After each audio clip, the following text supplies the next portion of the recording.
છેલ્લા 74 દિવસથી ચાલી રહેલી ચર્ચાઓ અને અટકળોનો આજે અંત આવ્યો છે અને સુરત પોલીસ કમિશનર તરીકે અનુપમસિંહ ગહેલોતે વિધિવત રીતે ચાર્જ સંભાળી લીધો છે। 74 દિવસથી સુરત શહેર પોલીસ કમિશનર વિના ચાલી રહ્યું હતું। શહેરમાં કાયદો અને વ્યવસ્થાની સ્થિતિ કથળતી રહી હતી। આ વચ્ચે ચૂંટણી પંચની દરમિયાનગીરી બાદ ગૃહ વિભાગ દ્વારા આઈપીએસ અધિકારીઓની બઢતી અને બદલીના ઓર્ડરો કરવામાં આવ્યા હતા। આખરે સુરત શહેરને 74 દિવસની પ્રતીક્ષા બાદ નવા પોલીસ કમિશનર મળી ગયા છે। સુરત પોલીસ કમિશનર તરીકે અનુપમસિંહ ગહેલોતની નિયુક્તિ કરાતા આજરોજ તેઓએ વિધિવત રીતે શહેર પોલીસ કમિશનર તરીકેનો પદભાર સંભાળ્યો છે। પદભાર સંભાળતાની સાથે નવનિયુક્ત પોલીસ કમિશનર જણાવ્યું છે કે શહેરમાં શાંતિ સલામતી જળવાય તેવા પ્રયાસ રહેશે।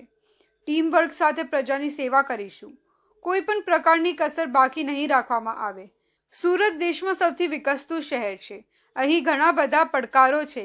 અહીં ટ્રાફિકની સમસ્યાઓ છે જે ઉકેલ લાવવાનો પ્રયાસ કરીશું।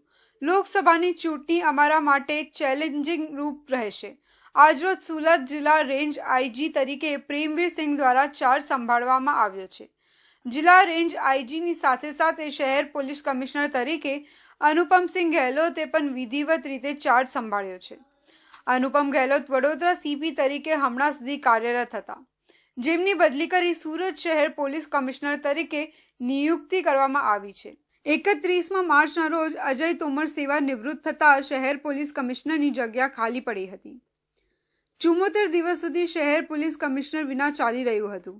શહેરમાં ઉપરાછાપરી, હત્યા, લૂંટ, ચોરી જેવી ઘટનાઓ બની હતી। જે ક્રાઇમની ઘટનાઓ વચ્ચે આજે વિધિવત રીતે અનુપમસિંહ ગહેલોતે શહેર પોલીસ કમિશનર તરીકેની કમાન સંભાળી છે। નવનિયુક્ત પોલીસ કમિશનર અનુપમસિંહ ગહેલોતનું શહેર પોલીસના ઉચ્ચ અધિકારીઓ દ્વારા ઉષ્માભેર રીતે સ્વાગત કરવામાં આવ્યું હતું, જે અધિકારીઓનું નવનિયુક્ત પોલીસ કમિશનરે અભિવાદન ઝીલ્યું હતું। આ પ્રસંગે સુરત પોલીસ કમિશનર અનુપમસિંહ ગહેલોતે પત્રકાર પરિષદ સંબોધી હતી। જે પત્રકાર પરિષદને સંબોધતા અનુપમસિંહ ગહેલોતે જણાવ્યું હતું કે આજે સરકારના હુકમથી ચાર્જ સંભાળ્યો છે। પ્રજાજનો માટે પોલીસ સ્ટેશનો બનાવ્યા છે। લોકોની ફરિયાદનું ત્વરિત નિરાકરણ થાય તેવા પ્રયાસ કરવામાં આવશે। પ્રજા સહકાર આપતી રહે તેવી આશા છે। પ્રજાનો સહકાર ખૂબ જ જરૂરી છે।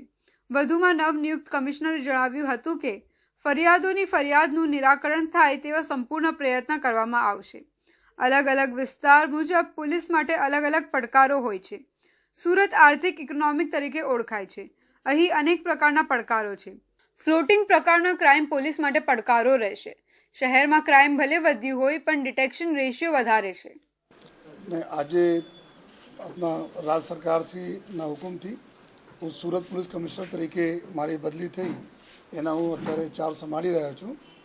અને जो प्राथमिक जो सूरत पुलिस कमिश्नर तरीके जो हमारी मुख्य जो फ़र्ज है कि अपने शहर में सुख शांति रहे एना माटे तमाम प्रयासों जो पूरी सूरत टीम है हमारी कांस्टेबल थी मांडी અને पुलिस कमिश्नर સુધી तक આ આપણા ખડે પગે રહીને મહેનત જો કરતી આવી છે આ કરતી રહેશે જો અને અમે બધાને એશ્યોર કરીએ છીએ કે ખૂબ સરસ રીતે જો એક ટીમ વર્ક સાથે જો આપણી સુરતની પ્રજાની સેવા માટે कोई पण कसर અમે લોકો બાકી રાખીશ નહીં જોઈએ।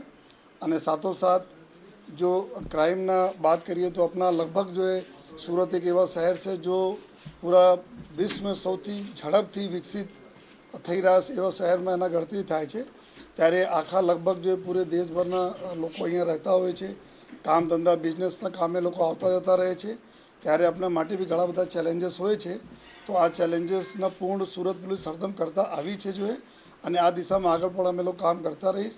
નવનિયુક્ત પોલીસ કમિશનર અનુપમસિંહ ગહેલોત દ્વારા જણાવવામાં આવ્યું હતું કે હાલ લોકસભાની ચૂંટણી પોલીસ માટે મહત્વની છે, જેના પગલે શહેરમાં સુરક્ષિત અને આત્મવિશ્વાસભર્યો માહોલ ઊભો કરવામાં આવશે। સુરત પોલીસનો હંમેશા અભિગમ રહ્યો છે કે પ્રજાની સેવા અને સુરક્ષા જળવાઈ રહે। મીડિયાની પણ એક મહત્વની ભૂમિકા રહેલી છે। લોકસભાની ચૂંટણીની પ્રક્રિયા શાંતિપૂર્ણ રીતે પૂર્ણ થાય તે દિશામાં પ્રયત્નો રહેશે। મીડિયાનો સાથ સહકાર પણ ખૂબ જ જરૂરી છે। સુરત શહેરની ભૌગોલિક પરિસ્થિતિ રેલ માર્ગ, એર માર્ગે અને રોડ માર્ગ કનેક્ટિવિટી સાથે જોડાયેલી છે। અમારા માટે સૌથી વધુ ચેલેન્જિંગ લોકસભાની ચૂંટણી રહેશે એમ એમણે જણાવ્યું હતું।